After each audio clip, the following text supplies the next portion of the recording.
दोस्तों जब भी कोई अच्छा आईपीओ आता है तो बहुत सारी चीज़ें मार्केट के अंदर यहाँ पे चलती रहती है।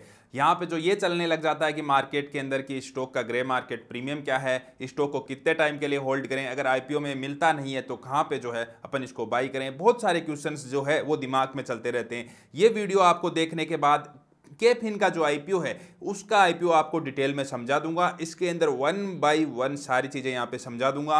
आपको बता दूंगा ये ग्रे मार्केट प्रीमियम क्या चल रहे हैं, क्योंकि जो शॉर्ट टर्म जो पैसा कमाने के लिए यहाँ पे आईपीओ के अंदर पैसा लगाते हैं उनके लिए यह वीडियो होने वाला है। उसके बाद में जो लॉन्ग टर्म के अंदर इसके अंदर रहने वाले हैं उनके लिए वीडियो होने वाला है, क्योंकि मैं इसकी जो पीयर कंपनीज है उनसे भी इसको कंपैरिजन करके बताऊंगा आपको वन बाय वन। जो कंपनीज यहाँ पे लिस्ट हुई है, जो कंपनी 1.5 साल पहले इसके अंदर लिस्ट हुई है, उससे कंपेरिजन करके कुछ डेटा है वो यहाँ पे देखेंगे और उसको समझने की कोशिश करेंगे कि आने वाले टाइम में कंपनी है वो कितना परफॉर्म यहाँ पे कर सकती है, कंपनी का प्रमोटर कितना स्ट्रॉन्ग है ये देखने की कोशिश करेंगे और कंपनी की स्ट्रेटजी को समझने की कोशिश करेंगे। आईपीओ तो लाया लेकिन क्या स्ट्रेटजी के साथ लाया, जिसकी वजह से मैंने ये थंबनेल लगाया है। आप डिटेल में यहाँ पे देखने के बाद वन बाय वन सारी चीजें समझ पाओगे, आप इस नतीजे पे पहुंच पाओगे कि आपको इस आईपीओ के अंदर जाना चाहिए या नहीं जाना चाहिए। तो गाइस लेट्स स्टार्ट इट।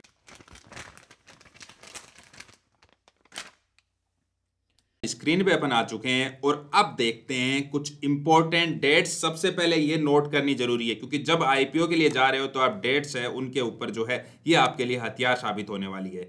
यहाँ पे जो है 19 से लेके और 21 तक जो आईपीओ है, 19 दिसंबर से लेके 21 दिसंबर तक जो आईपीओ है वो आपके लिए ओपन रहेगा, आप सभी के लिए ओपन रहेगा। और आपको मिनिमम एक लोट अगर आपको अप्लाई करना है तो उसके लिए आपको 14,640 रुपीज की रिक्वायरमेंट है वो यहाँ पे पड़ने वाली है। ये तो आप रिटेल इन्वेस्टर्स के लिए इंपॉर्टेंट चीज हो गई जो आपको रखना ही रखना है। उसके बाद में आते हैं बिना टाइम वेस्ट किए हुए पीयर कंपैरिजन पे। पीयर कंपैरिजन करना इसलिए जरूरी है क्योंकि इस टाइप की जो भी कंपनियां यहाँ पे आई है शेयर मार्केट के अंदर, उन्होंने रिसेंटली कैसा परफॉर्म किया है वो देखना बहुत जरूरी है। क्योंकि जो कैफिन है वो भी यहाँ पे 2017 की कंपनी ही है और न्यू एज कंपनी है। 2017 के अंदर जो है कंपनी यहाँ पे जो है स्टेबलाइजमेंट हुआ था कंपनी का और उसके बाद से यहाँ पे जो है कंपनी बिजनेस कर रही है। अब मैं बात करूं तो ये जो है Computer Age Management Service Limited, इसका आईपीओ अपन ने देखा था 1.5 साल के लगभग पहले। तो उसी आईपीओ ने अभी तक जो है 63% का जो रिटर्न है वो यहां पे दे चुका है। लेकिन आज जो है आज स्टॉक काफी करेक्शन में है, इसलिए जो आपको है 63% का रिटर्न दिखा रहा है। लेकिन स्टॉक के मैं अगर 52 वीक हाई की बात करूं तो वो लगभग 3,000 रुपए के अराउंड जो 52 वीक है हाई वो स्टॉक बना चुका है। तो अगर यहां पे लिस्टिंग की बात करूं तो वो लगभग 1,000 रुपए के लगभग की जो लिस्टिंग है स्टॉक ने दिखाई थी और उसके बाद में 3,000 तक का हाई स्टॉक है वो यहां पे बनाता हुआ दिखा। लगभग 2.5 से लेके 3 टाइम का जो है इसने जो है अपना रिटर्न 1.5 साल के इस अंतराल में दिया है। उसके बाद में जरूर इसके अंदर करेक्शन यहाँ पे देखने को मिला। तो एक्चुअली में ये जो कंपनीज होती है ये आप यहाँ पे बात करें तो केफिन टेक की या फिर जो है अपन बात करें Computer Age Management Service Limited CAMS की, दोनों ही कंपनियां यहाँ पे क्या काम करती है इसके बिजनेस को समझने की कोशिश करो। देखो इनके बिजनेस 2-3 जो सेगमेंट है उसके अंदर बटे हुए हैं। बेसिकली दो सेगमेंट के अंदर यहाँ पे जो है इनके बिजनेस बटे हुए हैं। फर्स्ट सेगमेंट की मैं अगर बात करूं तो वो जो इनका मोटा पैसा आता है वो होता है म्यूचुअल फंड से।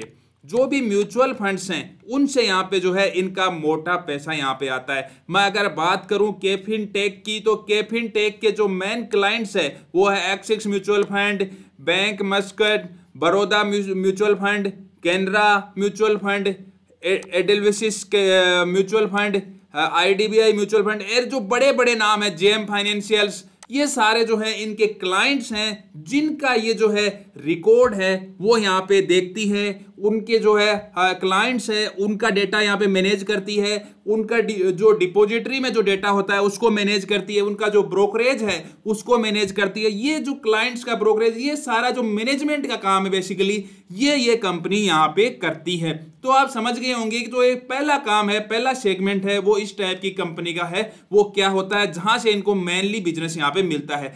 दूसरा सेगमेंट है वो एज ए रजिस्ट्रार जो है ये काम करती है।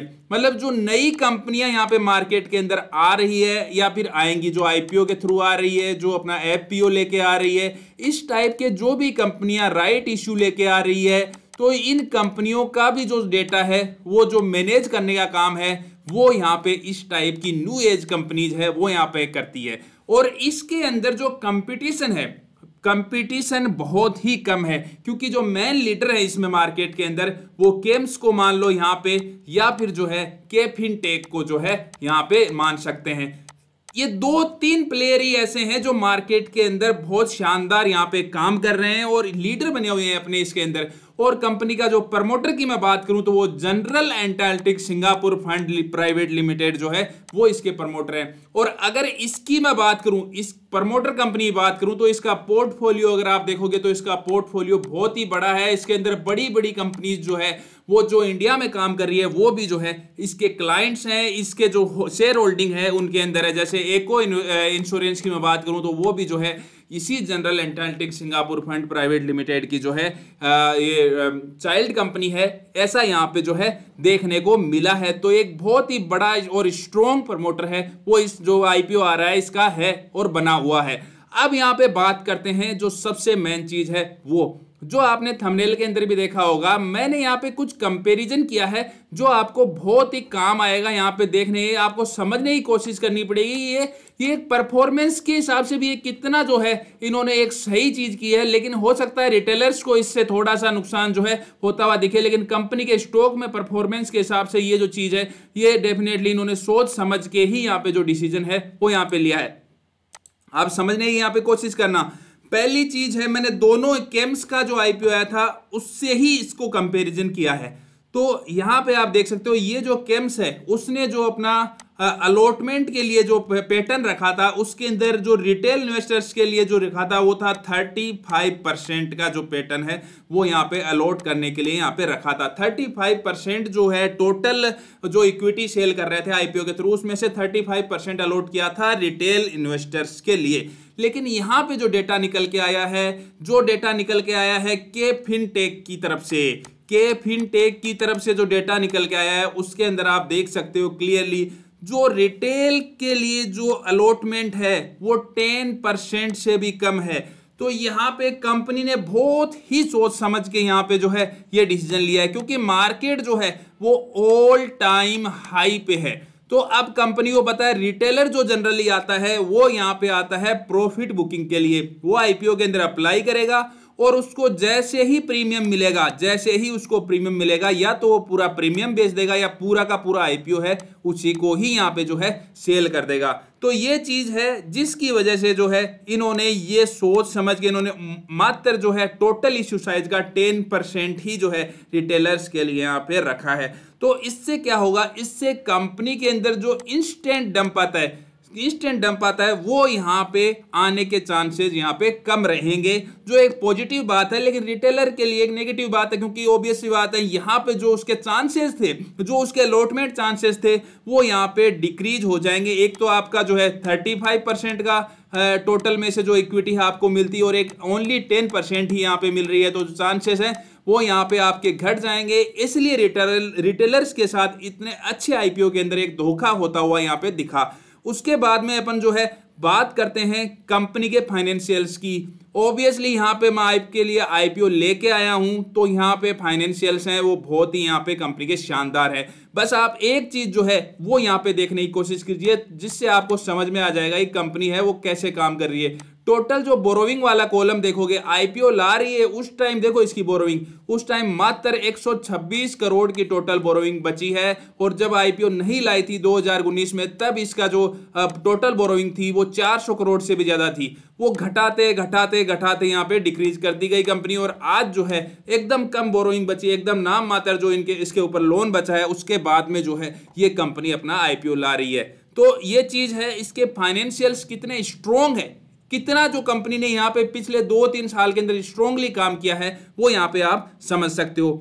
अब अपन जो है एक जो चीज सबके दिमाग में रहती है कि सर ग्रे मार्केट प्रीमियम, हमें कोई मतलब नहीं है, हम पैसा लगाएंगे और ग्रे मार्केट प्रीमियम देख के और जितना प्रीमियम मिलेगा उससे निकल जाएंगे। तो उनके लिए मैं बता दूं आज के डे के अंदर, क्योंकि अभी जो है आईपीओ के अंदर थोड़ा सा टाइम बचा हुआ है, तो ग्रे मार्केट प्रीमियम जो है फ्लक्चुएट करेगा और जो मार्केट है वो भी आज काफी नेगेटिव रहा। तो उसके बावजूद जो है इसका ग्रे मार्केट प्रीमियम आज के दिन अगर मैं बात करूं तो 40 रुपए का जो ग्रे मार्केट प्रीमियम है वो यहाँ पे निकल के आ रहा है और ये फ्लैक्चुएट होता रहेगा जब तक जो आईपीओ है वो लिस्ट नहीं होता है, तब तक ये फ्लैक्चुएट होता रहेगा। और यहाँ पे उम्मीद ये जताई जा रही है कि जो ये 70 से 80 रुपीज तक का जो है यहाँ पे फ्लैक्चुएशन यहाँ पे दिखा सकता है और इतना जो मार्केट के अंदर प्रीमियम है ये स्टॉक यहाँ पे आपको, ये जो आईपीओ है ये आपको दे सकता है। ये मैंने डिटेल में एक अलग एनालिसिस आपके लिए किया ताकि आप समझ सको कि ये आईपीओ है ये आपके लिए है या नहीं है। और जो आईपीओ है उसके अंदर हाँ ऑब्वियसली एक जो अलॉटमेंट के चांसेस है वो थोड़े से कम रहेंगे, लेकिन उसके बावजूद है आपको समझना पड़ेगा अगर अलॉटमेंट होता है तो आपको एक निश्चित तौर पे एक अच्छा जो ग्रे मार्केट प्रीमियम, एक जो प्रीमियम है वो आपको देखने को मिलेगा। और प्रीमियम के साथ साथ एक लॉन्ग टर्म की बेट भी आप इस कंपनी के अंदर जो है खेल सकते हो, जा सकते हो, क्योंकि कंपनी है वो फाइनेंशियली स्ट्रॉन्ग है। दूसरी चीज कंपनी के मैनेजमेंट ने इतना सही डिसीजन लिया है, बहुत सोच समझ के चीजें जो है यहाँ पे की है कंपनी ने। और पीयर कंपैरिजन को भी देखा तो वहां पे जो कंपनी ने 2.5 से 3 गुना के रिटर्न है वो लगभग 1 साल के अंदर ही दे दिए थे। तो यहाँ पे अपॉर्चुनिटी इस बिजनेस के अंदर आगे आने वाले टाइम के अंदर बहुत ज्यादा है, फ्यूचर पर्सपेक्टिव का बिजनेस है और कंपटीशन है वो इतना ज्यादा है नहीं। तो आपको समझ में आ गया होगा डिटेल के अंदर कि आपको इस आईपीओ के अंदर क्या करना है। उसके बाद में भी अगर आपके कोई डाउट है तो मैं आपकी हेल्प जरूर करूंगा। नीचे कमेंट बॉक्स है उसके अंदर कमेंट डालिए ज्यादा से ज्यादा ताकि मैं आपकी हेल्प कर सकूं। थैंक यू दोस्तों।